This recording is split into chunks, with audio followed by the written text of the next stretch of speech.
राजधानी देहरादून में चार्ज लेते ही नवनियुक्त डीएम IAS 7 बंसल ने बैटिंग थाम ली है। हर मौके पर चौकों और छक्कों की खूब बरसात हो रही है, जिसके बाद पब्लिक की तरफ से भी खूब वाहवाही मिल रही है।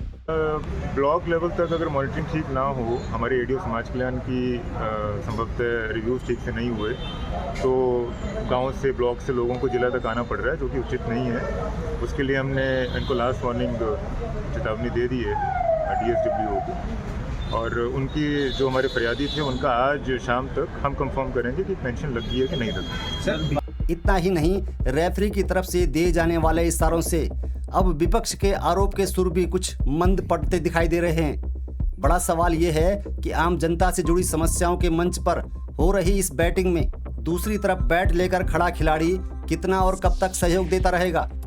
क्या आने वाले बल्लेबाज भी इसी तरह का जज्बा दिखा पाएंगे? क्या रेवेन्यू की तरह पुलिस विभाग भी इसका अनुसरण कर सकेगा? क्या प्रदेश के अन्य जिलों में भी इसका अनुसरण हो पाएगा, या सारे अधिकारी पहले की तरह वीडियो कॉन्फ्रेंसिंग में ही बंद कमरों में गेट पर गार्ड को खड़ा कर आम लोगों को इंतजार करवाएंगे? देखना दिलचस्प रहेगा। चलिए, आज की पारी में देहरादून के डीएम ने कौन से विभाग की क्लास ली और जनता की किस समस्या का समाधान हुआ, आपको पूरी कहानी विस्तार से बताते हैं। देहरादून डीएम 7 बंसल आज फिर औचक निरीक्षण पर हैं। अचानक उनकी गाड़ी जिला समाज कल्याण कार्यालय की तरफ मुड़ गई है। डीएम सुबह 10 बजे सर्वे चौक स्थित समाज कल्याण कार्यालय में पहुंच गए।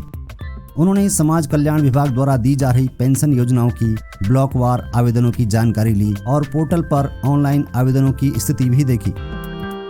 उन्होंने समाज कल्याण की अन्य योजनाओं के आवेदन और उनकी प्रगति की भी जानकारी ली। जिलाधिकारी ने स्पष्ट निर्देश दिए कि किसी भी योजना का आवेदन बेवजह लंबित नहीं रहना चाहिए। अगर पेंशन से जुड़ा कोई आवेदन 1 हफ्ते से ज्यादा लंबित रहता है तो संबंधित अधिकारी पर कार्यवाही की जाएगी। इतना ही नहीं, अगर आवेदन में कोई कमी होती है तो उसकी जानकारी आवेदक को समय पर कारण सहित दी जानी चाहिए। डीएम ने मौके पर पाया कि पेंशन के मामले में 15 से 18 दिनों से लंबित पड़े हैं, जिस पर उन्होंने नाराजगी जताई और आदेश दिया कि इन आवेदनों को 1 सप्ताह के भीतर निपटारा किया जाए। उन्होंने चेतावनी दी कि अगर पेंशन योजना के आवेदन 7 दिन से ज्यादा लंबित रहते हैं तो संबंधित अधिकारी पर कार्यवाही की जाएगी। डीएम ने अभिलेखों के सही रखरखाव न होने पर भी नाराजगी जताई है। उन्होंने तुरंत इसे सुधारने के निर्देश दिए हैं। उन्होंने पीएम अनुसूचित जाति अनुदय ऋण योजना के आवेदनों की जानकारी भी ली और योजना का सही तरीके से क्रियान्वयन सुनिश्चित करने के निर्देश दिए हैं। उन्होंने समाज कल्याण अधिकारी को निर्देशित किया कि ब्लॉक स्तर पर समन्वय बनाकर यह सुनिश्चित किया जाए कि सभी योजनाओं के आवेदन का समय पर निपटारा हो और अभिलेखों का सही से रखरखाव किया जाए। साथ ही ब्लॉक स्तर के कार्यालयों के काम की प्रभावी मॉनिटरिंग करने के भी निर्देश दिए हैं। निरीक्षण के दौरान उप जिलाधिकारी सदर हरिगिरी और जिला समाज कल्याण अधिकारी भी मौजूद रहे हैं। किए थे? हाँ, किए थे। ये विकलांग पेंशन है? हाँ, ये विकलांग है।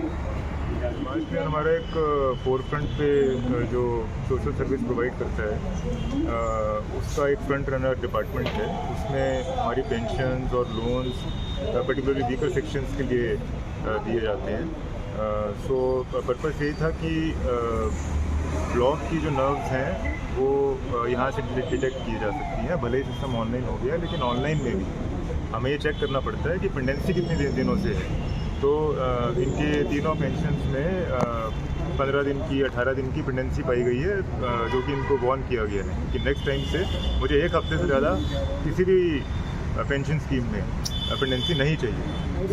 सेकेंडली, जो हमारा लोन सेक्शन है बहुउद्देशीय वित्त निगम, उसमें इनका रिकॉर्ड कीपिंग ठीक नहीं पाया गया था।